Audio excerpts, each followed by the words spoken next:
કેમ છો વિદ્યાર્થી મિત્રો? નવા વર્ષની તમને સૌને ખૂબ ખૂબ શુભેચ્છા. હવે આપણે સેકન્ડ સત્રમાં પ્રવેશી રહ્યા છે. તો હવે આપણે શું કહેવાય કે આપણા આગળના ચેપ્ટરના આગળના કન્સેપ્ટ હવે આપણે શરૂ કરીએ. એમ આપણે જાણીએ છીએ કે આપણી ગવર્મેન્ટે પાછું લાસ્ટ મોમેન્ટે ડિસિઝન બદલ્યું અને ફરીવાર આપણી શાળાઓ હાલમાં નથી શરૂ થઈ રહી. તો હાલમાં આપણી પાસે એક જ વિકલ્પ છે કે આપણે આ ઓનલાઈન વિડીયોના માધ્યમથી જે થોડું ઘણું નોલેજ આપણે મેળવી શકીએ એ મેળવવાનો શું કરીએ પ્રયત્ન કરીએ અંદર. તો આજે આપણે શું કરીશું, ચોથા ચેપ્ટરની શરૂઆત કરીશું. પણ ચોથા ચેપ્ટરની શરૂઆત કરીએ એ પહેલા અમુક ગણિતના જે ફંડામેન્ટલ ખરા અંદર, બરાબર, એ આપણને શું હોય છે જરૂરી છે સમજવા માટે અંદર. તો આ જે વિડીયો ખરો અંદર એ ઇંગ્લિશ અને ગુજરાતી મીડિયમ બંને માટે કોમન રહેશે અંદર, બરાબર, કે જેની અંદર આપણે શું કહેવાય કે જે મેથેમેટિક્સ છે એના બેઝિક ફંડામેન્ટલ વિશેની આપણે શું કરીશું વાત કરીશું કે જે આપણે ચોથા ચેપ્ટરને શરૂ કરીએ પહેલા આપણા માટે શું છે ખૂબ જ જરૂરી છે અંદર, બરાબર છે. તો થોડો લેંગ્વેજ ડિફરન્સ પડે તો ટ્રાય કરજો અન્ડરસ્ટેન્ડ કરવાનો, બરાબર. ચલો હવે આપણે સ્ટાર્ટ કરીએ. તો આ જે ચેપ્ટર ખરું એ ટોટલી ડિપેન્ડ કોના પર કરે છે, સદિશ અને અદિશ, એટલે કે વેક્ટર અને સ્કેલર ક્વોન્ટિટી. તો સૌથી પહેલા ડેફિનેશન્સ ની વાત કરીએ તો what is the vector and what is the scalar, યાની કે વેક્ટર જે છે અને સ્કેલર છે આ બે વચ્ચે ડિફરન્સ શું છે.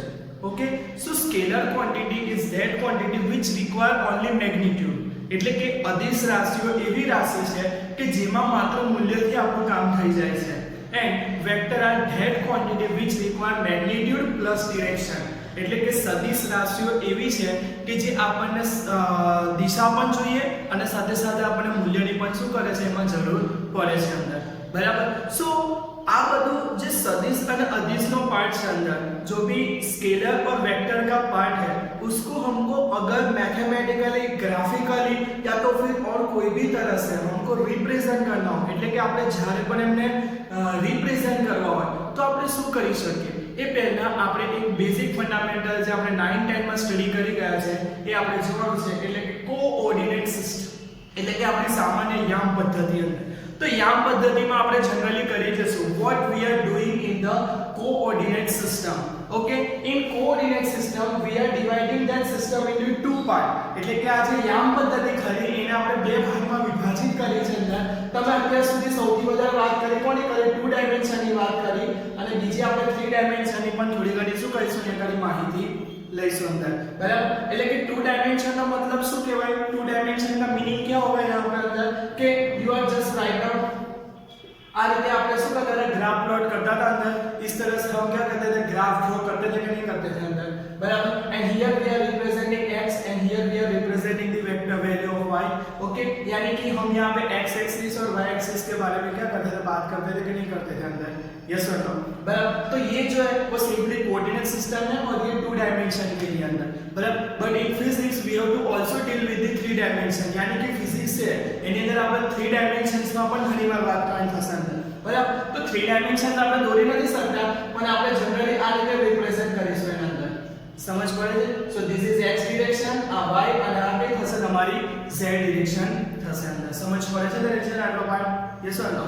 Okay, so this is the basic representation of the word coordinate system, એટલે કે આપણી જે યામ પદ્ધતિ છે એનું બેઝિક રિપ્રેઝન્ટેશન આપણું શું છે આ રીતે આપણે કરીશું અંદર, બરાબર. હવે મેઈન વસ્તુ શું છે, કોઓર્ડિનેટ સિસ્ટમ ખરી અંદર, બરાબર. એમાં આ જે પોઈન્ટ ખરો એને આપણે શું કહે છે, ઓરિજિન કહે છે. ઓકે, એટલે કે આને આપણે ઉદ્ગમ બિંદુ કહીએ છીએ અંદર. In coordinate system whatever this point that we are considering is the origin, and એનો જે યામ ખરો આપણે શું લખીએ 0 0 લખીએ છીએ અંદર. અને જો 3 ડાયમેન્શન્સ માં વાત કરતા હોય તો અંદર તો at that time you have to write down 0 0 3 times हमारा 0 લખવાનો રહેશે. કેમ? because in 3 dimension we have to deal with the 3 axis, એટલે કે જે યામ પદ્ધતિ છે એમાં જો આપણે 3 dimensions ની વાત કરતા હોય તો આપણે અહીંયા આગળ 3 પર શું કરવું પડે, ફોકસ કરવું પડે. 3 ના પેરામીટર્સ આપણે શું કરવા પડે, સ્પેસિફાય કરવા પડે અંદર, બરાબર. હવે આપણે વાત કરીએ કે any point how can we represent in terms of the coordinate geometry, એટલે કે યામ પદ્ધતિ પ્રમાણે આપણે કોઈ પણ પોઈન્ટ છે એને દર્શાવવું હોય તો આપણે કેવી રીતે દર્શાવી શકીએ અંદર, બરાબર. તો એના માટેનું આપણું સિમ્પલ વસ્તુ છે કે આપણે શું કરતા હતા, સિમ્પલી આ રીતે બ્રેકેટ કરતા હતા, means we are simply do the bracket and here in between we are placing one comma. At this side we have write down the value of x and at this side we are writing the value of the y. એટલે કે આપણે શું કરતા હતા, અહીંયા નાનો કૌંસ કરતા હતા, વચ્ચે એક અલ્પવિરામ મૂકતા હતા. આ જે ભાગ હતો ત્યાં આગળ x ની વેલ્યુ લખતા હતા અને આ બાજુ શું લખતા હતા, આપણે y ની વેલ્યુ લખતા હતા. સપોઝ અહીંયા આગળ કોઈ પોઈન્ટ છે, અહીંયા આગળ x ની વેલ્યુ જોવા જાવ તો 3 છે અને આ રીતે અહીંયા આગળ y ની વેલ્યુ જોવા જાવ તો 4 છે, બરાબર છે. તો અહીંયા આગળ તમને વેલ્યુ શું મળશે, 3,4 મળશે અંદર. એટલે કે two dimensions ma, or in the two dimension whenever you are representing any point you have to write down in terms of the coordinate geometry as 3,4. એટલે કે યામ પદ્ધતિ પ્રમાણે જ્યારે પણ તમારે પોઈન્ટને રિપ્રેઝન્ટ કરવાનું થશે ત્યારે તમારે સિમ્પલી શું લખવાનું છે, પહેલો x અને સેકન્ડ શું આવશે y. યાદ રાખવાનું છે કે ફર્સ્ટ ઓલવેઝ x હોવો જોઈએ અને સેકન્ડ શું હોવો જોઈએ, y હોવો જોઈએ. અને એવી જ રીતે જો તમારે 3 ડાયમેન્શન્સ માં લખવાની નેસેસરી હોય અંદર, તો સપોઝ આનો થર્ડ કમ્પોનન્ટ જે z કમ્પોનન્ટ છે અંદર, બરાબર, એ સપોઝ કોઈ 5 છે તો યુ કેન રાઇટ ડાઉન 3,4,5 અંદર. સમજ પડે? તો સપોઝ સમજ में आ रहा है, બધાને ખબર પડે છે કે કોઓર્ડિનેટ સિસ્ટમમાં કોઓર્ડિનેટ જીઓમેટ્રી પ્રમાણે એટલે કે યામ પદ્ધતિ પ્રમાણે આપણે યામાક્ષના બિંદુઓ જ્યારે લખીએ એટલે કે કોઓર્ડિનેટના આપણે પોઈન્ટ્સ લખીએ છીએ, બરાબર. તેનું રિપ્રેઝેન્ટ 2 ડાયમેન્શન્સ માં તો આ રીતે લખીશું અને 3 ડાયમેન્શન્સ માં તો શું કરીશું, આ રીતે લખીશું. એમાં જો ફર્સ્ટ વેલ્યુ ખરી it will represent the value of x, આ સેકન્ડ ખરી કોની વેલ્યુ બતાવશે, y ની, અને થર્ડ જે ખરી કોની વેલ્યુ બતાવશે, z ની બતાવશે અંદર. અહીં સુધીનો પોઈન્ટ ક્લિયર થઈ ગયો દરેક જણને? Yes or no? ઓકે, ચાલો now we have proceed to the next point. હવે આપણે બીજા પોઈન્ટ તરફ આગળ વધીએ. તો આવે છે પોઝિશન એન્ડ ડિસ્પ્લેસમેન્ટ વેક્ટર. એટલે કે સ્થાન અને સ્થાનાંતર સદિશ. સ્થાન સદિશ શું છે અને સ્થાનાંતર સદિશ શું છે? આપણે જે થર્ડ ચેપ્ટર હતું એની અંદર આ બે વસ્તુ વિશે જાણ્યા હતા અંદર કે પદાર્થે કાપેલું અંતર કેટલું અંદર અને સાથે સાથે સ્થાનાંતર કેટલું અંદર. હવે સીધી વસ્તુ છે કે કોઈ બી પદાર્થ ગતિ કરતો હોય, whenever any object performing the motion, okay, તો એ ટાઈમે એ ઓબ્જેક્ટ મોશન કર્યું કે ના કર્યું, at the time the object is per motion, how can we decide based on this position. એટલે કે એની જે સ્થાન ખરું એમાં શું ફેરફાર થયો એના બેઝ પર આપણે શું કહી શકીએ કે હા ભાઈ આ ઓબ્જેક્ટ અહીંથી અહીં બાજુ ગયો અંદર. પણ જો એના સ્થાનમાં ફેરફાર ના થાય, means it does not change its position, then we cannot say that it is in motion. એટલે કે આપણે એવું ના કહી શકીએ કે એ મોશનમાં છે અંદર. સમજ પડે છે સુધીનો પાર્ટ ડાયરેક્શન?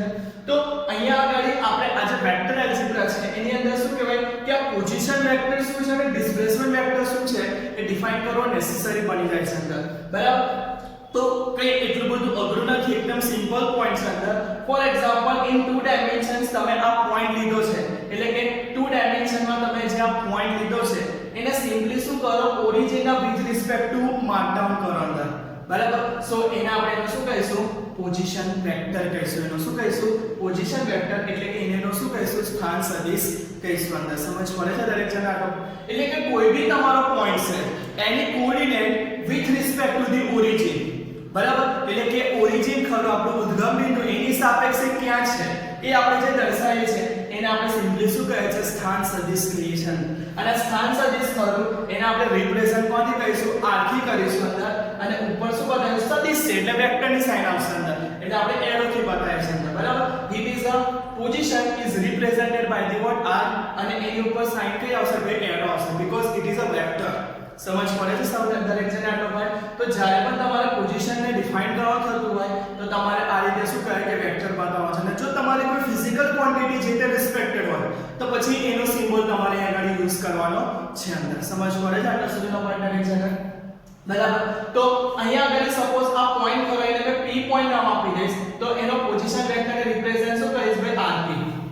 શું કહીશ, rp કહીશ અંદર. સમજ પડી કે ના પડી અંદર? અને rp સિમ્પલી ઇક્વલ ટુ શું લખીશ, સપોઝ આના કોઓર્ડિનેટ 3,4 હતા તો બસ આ લખીશ, બીજું કશું નહીં કરવાનું. ઉપર જે ફોર્મેટ છે એ જ ફોર્મેટ અહીંયા આગળ રિપીટ થાય છે અંદર, બરાબર. પણ ખાલી અહીંયા આગળ આપણે એનો જે રિપ્રેઝન્ટેશન કરું એ rp થી રિપ્રેઝન્ટ કરશું કે ભાઈ આ p નો શું છે, પોઝિશન વેક્ટર છે અંદર, અને એનો જે કોઓર્ડિનેટ છે કોણ છે, 3,4 છે અંદર. અને સિમિલરલી 3 ડાયમેન્શન્સ માં લખવું હોય તો પછી 3,5 લખી દેવાનું. સિમ્પલ વસ્તુ છે અંદર, બરાબર. તો તમે જે ડાયમેન્શન્સ માં ડીલ કરતા હોય એના અકોર્ડિંગલી તમારા પોઝિશન વેક્ટરને શું કહો છે, વેલ્યુ લખવાનો છે.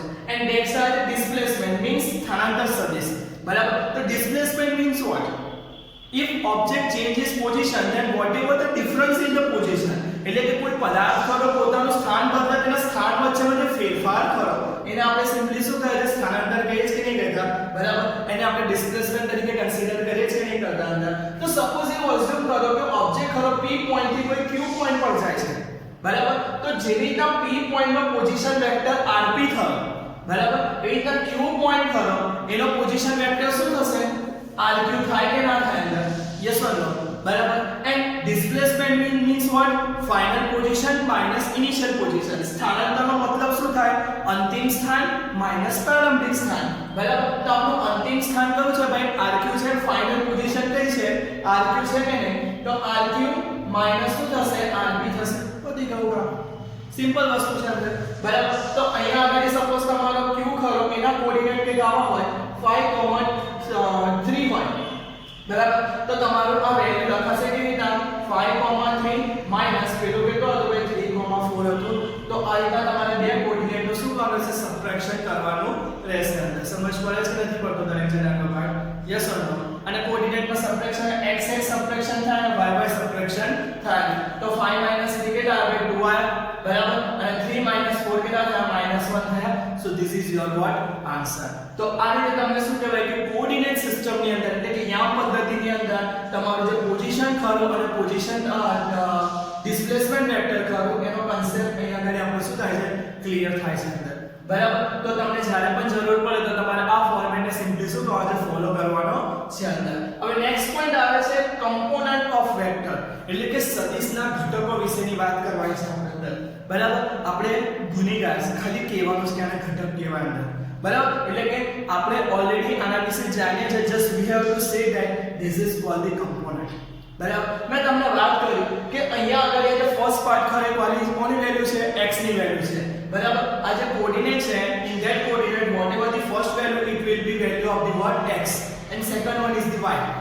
ઓકે, તો એ જ એના શું કહેવાય છે, કમ્પોનન્ટ કહેવાય છે અંદર. એ જ એના શું કહેવાય છે, સદિશના ઘટકો કહેવાય છે અંદર. તો સપોઝ મેં કોઈ બે કોઓર્ડિનેટ લખું છું x, y, બરાબર. અથવા તમારે જે વેલ્યુ લેવી હોય તે લઈ શકો છો અંદર, ક્લિયર. તો આ જે ખરો એનો કયો કમ્પોનન્ટ કહેવાશે ભાઈ, x કમ્પોનન્ટ કહેવાશે, એટલે કે એનો x ઘટક કહેવાશે અંદર. અને આ જે બીજો ખરો એને આપણે કયો કહીશું ભાઈ, y ઘટક તરીકે કન્સિડર કરીશું અંદર. સમજ પડે છે નથી પડતો પાર્ટ, હા કે ના, બરાબર. તો કમ્પોનન્ટ ઓફ વેક્ટર શું છે, ક્લિયર થઈ ગયું. અને 3 ડાયમેન્શન હોય તો x, y, z, તો આ x તો આ y દ્વારા કયો થયો તમારો z નો કમ્પોનન્ટ થઈ ગયો અંદર. ક્લિયર થાય છે આ કમ્પોનન્ટ રેન્જને, યસ ઓર નો, બરાબર. તો કમ્પોનન્ટ શું છે, ક્લિયર થઈ ગયું દરેક જણ અંદર. તમે કોઓર્ડિનેટ સિસ્ટમમાં જે બી લખો છો એના કહેવાશે અંદર. હવે મેઈન પ્રોબ્લેમ ક્યાં ચાલુ થાય છે અંદર, કે જેના કારણે આપણે વસ્તુને વધારે ડિટેલમાં લઈ જવાની થાય છે અંદર, બરાબર. તો એક પોઈન્ટ છે કે તમને જ્યારે પણ ડેટાસ આપેલા હશે અંદર, ક્વેશ્ચન્સ ના કાં તો કોઈ બી થિયરીઝ ના, તો એની અંદર તમને શું કહેવાય કે તમારો જે પોઝિશન વેક્ટર છે એના વિશેની વાત કરેલી હશે, એટલે કે આપણે જે સ્થાન સદિશ છે એની વાત કરેલી હશે અંદર. અને દર વખતે સ્થાન સદિશ આ જ ફોર્મેટમાં આપે એવું જરૂરી નથી અંદર, બરાબર છે. એને આપણને બીજા ફોર્મેટમાં પણ એ લોકો આપી શકે છે અંદર. સમજ પડે છે. તો એના માટે આપણે સૌથી પહેલા શું સમજવું પડશે, યુનિટ વેક્ટર શું છે, એટલે કે એકમ સદિશ શું છે સમજવાનું છે. હવે જે નામ છે એની અંદર એની ડેફિનેશન છે, યુનિટ વેક્ટર. યુનિટ એટલે 1, એટલે કે એવો વેક્ટર કે જેની વેલ્યુ 1 હોય અને ડિરેક્શન એની જે રિસ્પેક્ટેડ છે રાખો અંદર. સમજ પડે છે. તો એકમ સદિશ કોને કહેવાય, એની વ્યાખ્યામાં જ એનું નામ છુપાયેલું છે કે જેની વેલ્યુ 1 હોય, બરાબર, અને એની જે બી ડિરેક્શન હોય એને આપણે શું કહીશું, યુનિટ વેક્ટર તરીકે કન્સિડર કરીશું, એટલે કે એકમ સદિશ તરીકે લખીશું અંદર.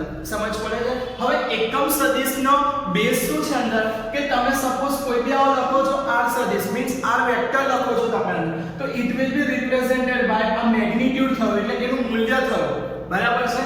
અને બાજુમાં શું લખાય છે, r કેરેટ લખાય છે. તો જ્યારે પણ તમે તમારી ફિઝિકલ ક્વોન્ટિટી છે, એટલે જે ભૌતિક રાશિ છે એની ઉપર આવું કેપ જેવું સાધન મૂકો છો તો સાઈન મૂકો છો, તો એ વસ્તુ શું કહેવાય છે, અલ્ટિમેટલી એનો એકમ સદિશ કહેવાય છે. અને આપણને ખબર છે કોઈ પણ મૂલ્યને આપણે 1 સાથે મલ્ટીપ્લાય કરીએ, એક સાથે ગુણાકાર કરીએ તો આપણને જવાબ શું મળે, એનો જ મળે, બરાબર. એટલે થયું શું કે આપણે આપણા સદિશને બે ભાગમાં વહેંચી દીધા, એક એનું આ મૂલ્ય અને આ એનો શું કહેવાય, દિશા.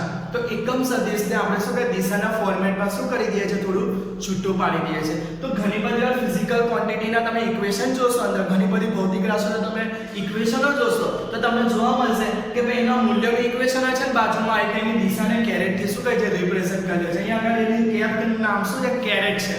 શું નામ છે, કેરેટ છે. અંદર સમજ પડે છે.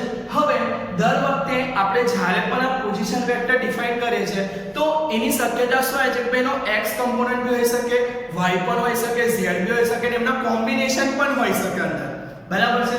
તો જેવી રીતે આપણે અત્યારે 3,4 લખ્યું તો આની વેલ્યુ, બરાબર, તો એને આ યુનિટ વેક્ટરના સંદર્ભમાં હવે લખવું હોય તો કેવી રીતે લખાય? તો એના માટે સિમ્પલી શું છે, 3i કેરેટ વત્તા 4j કેરેટ. જો માઈનસ સાઈન તો માઈનસ સાઈન મૂકવાની, સિમ્પલ વસ્તુ છે અંદર. અહીંયા i અને j અને જો ત્રીજી ડિરેક્શન હોય તો શું લખાશે, k કેરેટ લખાશે. એટલે કે અહીંયા આગળ i, j અને k નો આપણે શું કરે છે, યુઝ કરીએ છીએ અંદર.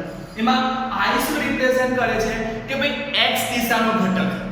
આ જે ઘટકની વાત કરી ને આપણે અંદર, તો જ્યારે તમારે x ઘટક લખવો હોય તો ભાઈ એનું મૂલ્ય લખો અને એની બાજુમાં શું લખી દો, i કેરેટ લખી દો અંદર. સમજ પડે છે કે નથી પડતો પડાટો?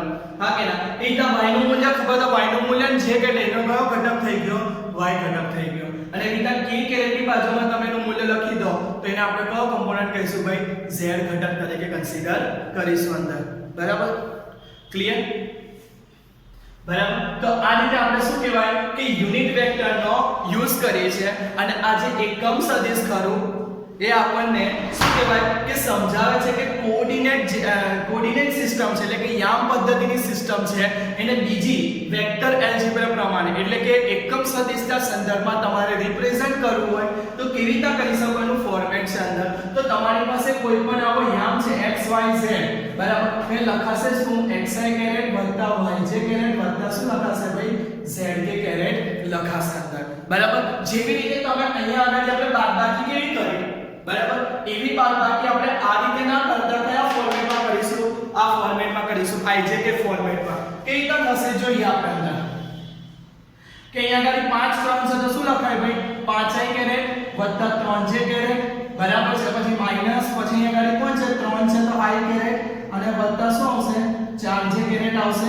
તો હવે અહીંયા આગળ જ્યારે પણ સરળ બાદબાકી થાય તો યાદ રાખવાનું છે કે ભાઈ જે ઘટક હોય એની સાથે એનો સરવાળો થાય અંદર. એટલે કે i નો i સાથે થશે, i નો j સાથે કોઈ દિવસ સરવાળો થશે નહીં અંદર. સરવાળો હોય કે બાદબાકી બંને માટે સેમ નિયમ છે આપણો અંદર. તો 5i કેરેટ વત્તા 3j caret minus 3i caret minus 4j caret થશે, કારણ કે માઈનસ સાઈન અંદર જ્યારે બંનેને શું કરી દેશે, માઈનસ કરી દે કે ના કરી દે અંદર. બરાબર. ચલો 5 માંથી 3 જાય તો કેટલા આવે, 2i કેરેટ અને વત્તા અહીંયા 3 માંથી 1 જાય તો શું આવશે, માઈનસ, એટલે અહીંયા શું આવશે, માઈનસ j કેરેટ આવશે અંદર. તો આ આપણું શું થયું, વેક્ટર એલ્જિબ્રાનો કોન્સેપ્ટ થયો અંદર. બરાબર. એટલે કે આ સદિશોનો જે ગણિતશાસ્ત્ર છે એનો આ શું થયો, ઇમ્પ્લિમેન્ટેશન થયો અંદર. તો ફાઇનલી આપણે હવે અત્યારે સમજ્યા કે કોઓર્ડિનેટ સિસ્ટમ હોય એને આપણે ગાણિતિક સંદર્ભમાં એટલે કે ઘટકો સ્વરૂપે આપણે રિપ્રેઝન્ટ કરવું હોય તો આપણે આ ફોર્મેટનો શું કરવાનો છે, યુઝ કરવાનો છે અંદર. અને જ્યારે પણ આપણે જે તે સદિશો ખરા એટલે કે જે બી વેક્ટર્સ ખરા એમના એડિશન કે સબટ્રેક્શન કરવાની રિક્વાયરમેન્ટ જ્યારે પણ પડે ત્યારે આપણે આ ફોર્મેટમાં એમનું શું કરીશું, એડિશન અને સબટ્રેક્શન કરીશું અંદર. બરાબર. તો આ વિડિયોમાં ફાઇનલી આપણે શું કહેવાય કે વેક્ટર એલ્જિબ્રાનો અને કોઓર્ડિનેટ સિસ્ટમ વચ્ચેનો શું કરો, રિલેશન શોધો. એટલે કે યામ પદ્ધતિ છે અને એકમ સદિશનું જે ગણિત છે એ બે વચ્ચેનો આપણે શું કર્યો, સંબંધ જોયો અંદર. હવે આવનારો જે વિડિયો કરો અથવા તમે બીજો પાર્ટ કરો અંદર આપણે શું કરીશું કે આપણે સદિશનું મૂલ્ય મારી પાસે હોય એનો સંબંધ આપણી પાસે કેવી રીતના છે, ત્રિકોણમિતિ અંદર કેવી રીતના આવે છે, બરાબર, અને સદિશોના ગુણાકાર ભાગાકાર માટે આપણે શું કરવું જોઈએ એના પછીના વિડિયોમાં આપણે શું કરીશું, કવર કરીશું અંદર. Okay, thank you.